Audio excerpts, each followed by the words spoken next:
Hi అండి, అందరికీ నమస్కారం. Welcome to Vijaya media. ఇప్పుడే అందన్న వార్త. ఉద్యోగులకు భారీ గుడ్ న్యూస్. 9,000 పెరగనున్న పెన్షన్. కేంద్రం తీవ్ర కసరత్తు. లేటెస్ట్ అప్డేట్ రావడం జరిగింది. సో దానికి సంబంధించిన పూర్తి వివరం చెప్పడం కోసం అయితే నేను ఈ వీడియో చేస్తున్నాను. వీడియోని ఎక్కడ స్కిప్ చేయకుండా పూర్తిగా చూడండి. అప్పుడే నేను చెప్పే సమాచారం మీకు బాగా అర్థమవుతుంది.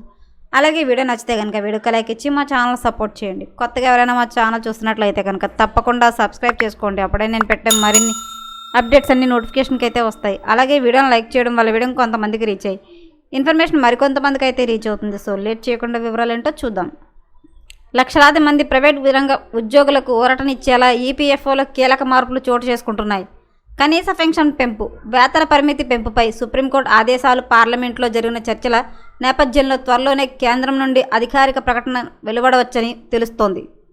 ప్రస్తుతం ఈపీఎఫ్ 95 కింద కనీస పెన్షన్ నెలకు 1,000 రూపాయలు మాత్రమే అందుతోంది.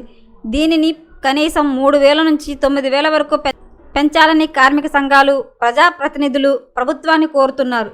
ప్రస్తుతం సుమారు 47 లక్షల మంది పెన్షనర్లు నెలకు 9,000 కంటే తక్కువ పెన్షన్ పొందుతున్నారు.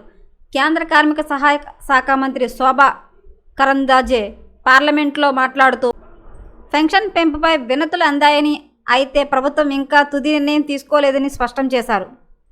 ఈపీఎఫ్ కంట్రిబ్యూషన్ కోసం ప్రస్తుతం ఉన్న బేసిక్ శాలరీ లిమిట్ 15,000 నుండి సవరించాలని సుప్రీంకోర్టు కేంద్రాన్ని ఆదేశించింది. ఈ పరిమితిని 25,000 లేదా 30,000 పెంచే అవకాశం ఉంది. ఒకవేళ వేతన పరిమితి పెరిగితే పెన్షన్ ఫండ్ కూడా జమ అయ్యే సొమ్ము పెరిగి ఉద్యోగులు పదవీ విరమణ తరువాత పొందే పెన్షన్ మొత్తం గణనీయంగా పెరుగుతుంది. ఒకవేళ ప్రభుత్వం వేతన పరిమితిని 25,000 పెంచితే సర్వీస్ కాలం ఆధారంగా పెన్షన్ ఇలా ఉండవచ్చు.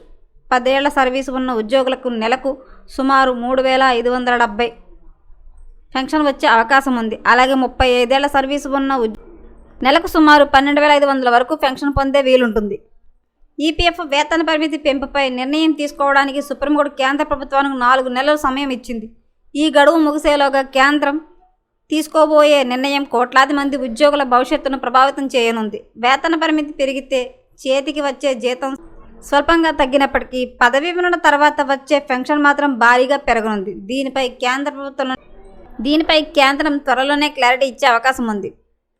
ఈపీఎస్ 95 పెన్షన్ ఉద్యోగులకైతే కనుక భారీ శుభవార్త అయితే వచ్చిందండి. 9,000 పెరిగే అవకాశం ఉందని అయితే ప్రభుత్వం అయితే క్లారిటీ ఇవ్వనుంది. సో ఎప్పటికప్పుడు మరిన్ని అప్డేట్స్ కోసం మా ఛానల్ తప్పకుండా సబ్స్క్రైబ్ చేసుకోండి. Thanks for watching.